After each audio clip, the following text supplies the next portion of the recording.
नमस्कार दोस्तों, जितने भी student sir C V Raman talent test में भाग लिए हैं उनके लिए बेहद ही ज़रूरी है कि ये पकड़ना कि क्वेश्चन कहाँ कहाँ से आते हैं, कैसे कैसे आते हैं और किस किस टॉपिक से आते हैं।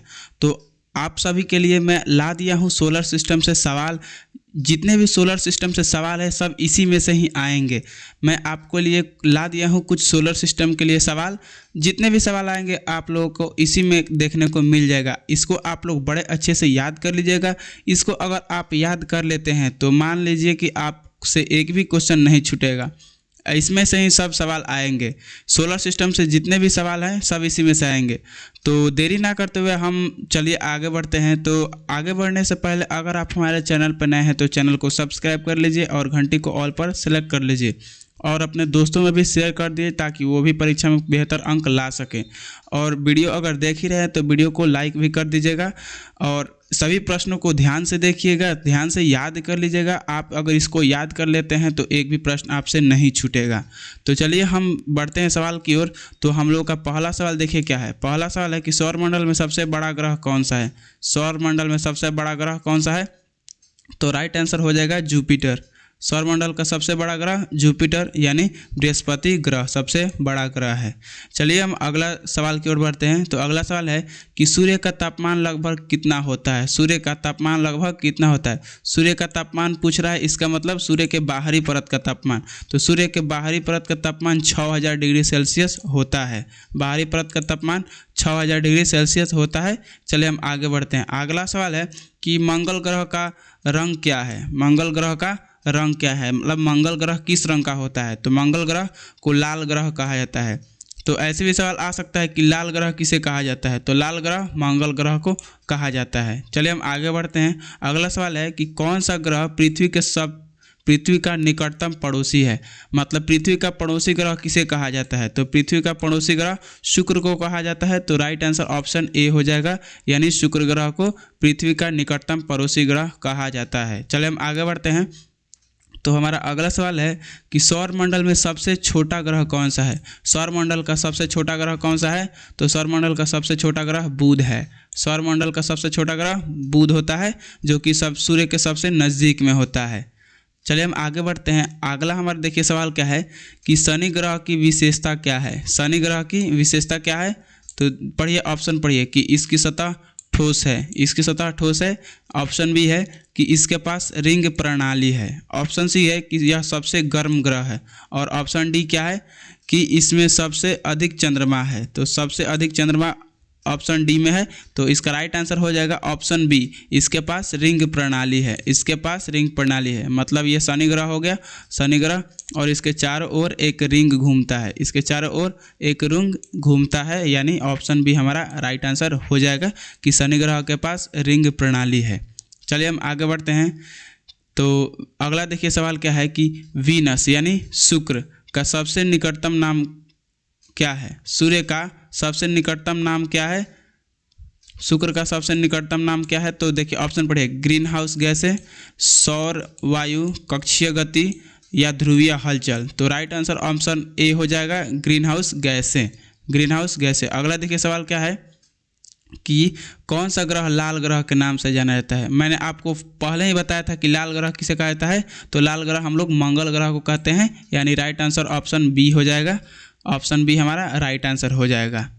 तो चलिए हम आगे बढ़ते हैं। आगे देखिए क्या है कि सौरमंडल में सबसे दूर का ग्रह कौन सा है। सौरमंडल में सबसे दूर का ग्रह कौन सा है, यानी सूर्य से सबसे दूर कौन सा ग्रह है। सूर्य से सबसे दूर कौन सा ग्रह है? तो वो है नेपच्यून। नेपच्यून यानी वरुण। वरुण सूर्य से सबसे दूर स्थित ग्रह है। चलिए हम आगे बढ़ते हैं। तो अगला देखिए सवाल है कि सूर्य की ऊर्जा का मुख्य स्रोत क्या है। सूर्य की ऊर्जा का मुख्य स्रोत क्या है? तो नाभिकीय संलयन। नाभिकीय संलयन ऑप्शन बी में है। ऑप्शन बी हमारा राइट आंसर हो जाएगा। नाभिकीय संलयन हाइड्रोजन और हीलियम को मिलकर नाभिकीय संलयन कहलाता है। तो अगर आप हमारे चैनल पर नए हैं तो चैनल को सब्सक्राइब कर लीजिएगा ऐसे ही क्वेश्चनों को प्रैक्टिस करने के लिए। और इसके बाद हम फिर से प्रैक्टिस क्वेश्चन लाने वाले हैं जो कि आपको परीक्षा से रिलेटेड बहुत ही इंपॉर्टेंट होने वाले हैं। तो जल्दी से चैनल को सब्सक्राइब कर लिए, दोस्तों में शेयर कर दीजिए।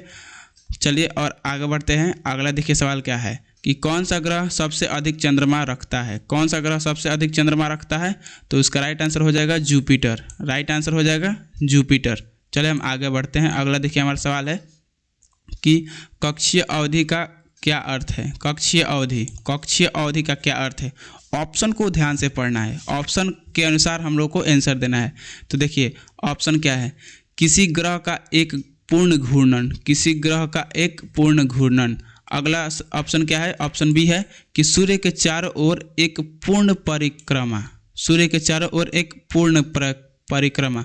ऑप्शन सी देखिए क्या है, चंद्रमा का पृथ्वी के चारों ओर चक्कर, चंद्रमा का पृथ्वी के चारों ओर चक्कर।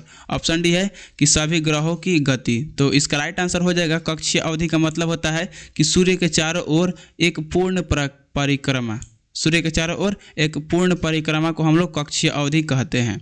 अगला देखिए हमारा सवाल क्या है कि किस ग्रह की रिंग सबसे विस्तृत है, किस ग्रह की रिंग सबसे विस्तृत है। तो रिंग दो ही ग्रहों में पाया जाता है, तो इसका राइट आंसर हो जाएगा option B, option B Shani हमारा राइट आंसर हो जाएगा, शनि हमारा राइट आंसर हो जाएगा।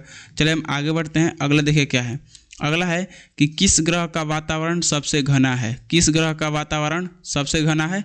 तो इसका राइट आंसर हो जाएगा वीनस, वीनस ग्रह का वातावरण जो कि है सबसे घना है, वीनस ग्रह का वातावरण सबसे घना है। चलिए आगे बढ़ते हैं।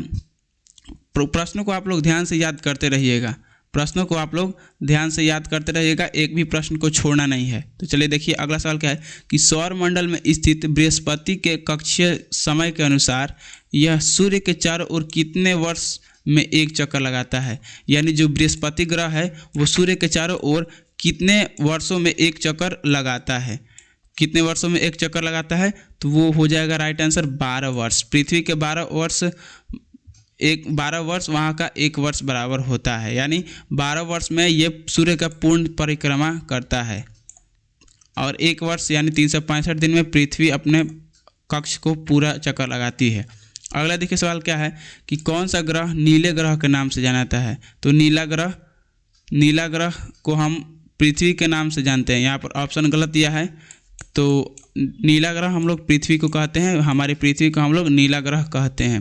ऑप्शन ए हमारा राइट आंसर हो जाएगा, ये ऑप्शन गलत, आंसर गलत दिया है।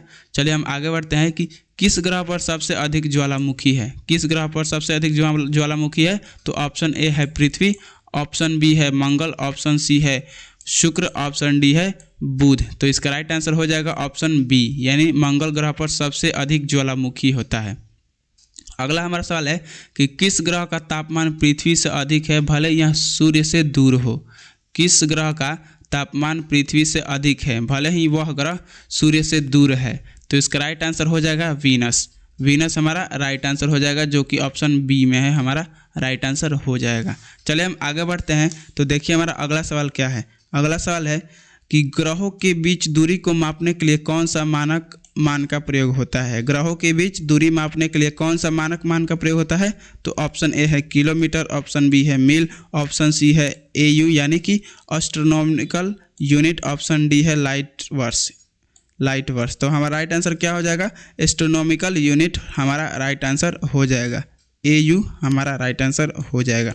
चलिए हम आगे बढ़ते हैं। तो अगला सवाल है कि सौर मंडल का सबसे हल्का तत्व कौन सा है। सौर मंडल का सबसे हल्का तत्व जो होता है वो हाइड्रोजन होता है, ऑप्शन बी हमारा राइट आंसर हो जाएगा हाइड्रोजन।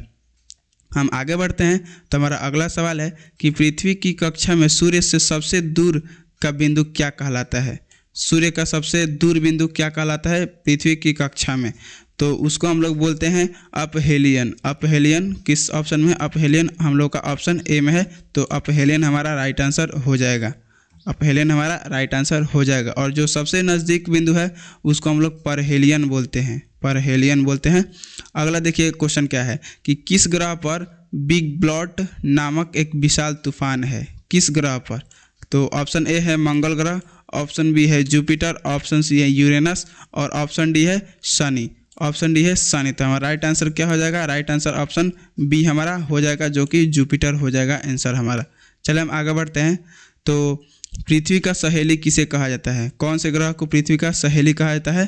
तो इसका राइट आंसर हो जाएगा शुक्र ग्रह को। शुक्र ग्रह को हम लोग पृथ्वी की पहेली ग्रह कहते हैं या पृथ्वी की बहन भी बोलते हैं इसको। अगला देखिए सवाल क्या है। तो अगला सवाल है कि यूरेनस का विशेष गुण क्या है। यूरेनस ग्रह का विशेष गुण क्या है।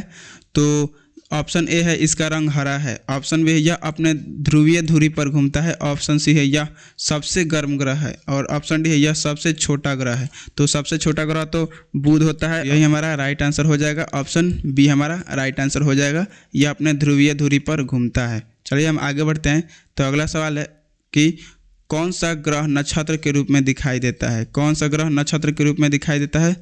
तो सभी ग्रह जो होते हैं वो नक्षत्र के रूप में दिखाई देते हैं। चलिए हम एक महीना में सूर्य 2.25 नक्षत्र को पार करता है। एक महीना में सूर्य 2.2 नक्षत्र को पार करता है। टोटल 27 नक्षत्र हैं।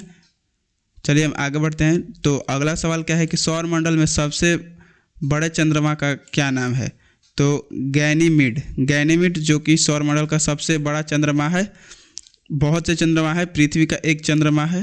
अगला सूर्य के 2 ग्रह होते हैं, उसके पास कोई चंद्रमा नहीं होता है, जैसे बुध और मंगल के पास एक भी चंद्रमा नहीं है, यानी एक भी उपग्रह नहीं है। अगला देखिए सवाल है कि कौन सा ग्रह आइस का ग्रह कहलाता है। कौन सा ग्रह आइस का ग्रह कहलाता है। तो यूरेनस आइस का ग्रह कहलाता है। ऑप्शन सी हमारा राइट आंसर हो जाएगा। अगला देखिए सवाल क्या है। अगला है सवाल कि किस ग्रह की कक्षा पृथ्वी की कक्षा के सबसे निकट है। किस ग्रह की कक्षा पृथ्वी की कक्षा के सबसे निकट है। तो उसका राइट आंसर हो जाएगा शुक्र जो होता है वो पृथ्वी के बगल में ही होता है, तो इसका राइट आंसर शुक्र हो जाएगा। अगला सवाल है कि सौर मंडल में स्थित बर्फीले पिंडों के समूह को क्या कहा जाता है। सौर मंडल में स्थित बर्फीले पिंडों के समूह को क्या कहते हैं। तो उसको हम लोग धूमकेतु कहते हैं। हम लोग उसको धूमकेतु कहते हैं, जो कि ऑप्शन बी में है, धूमकेतु। अगला सवाल है कि सौर मंडल के सभी ग्रहों का आकार और संरचना किस तत्व से निर्धारित होती है।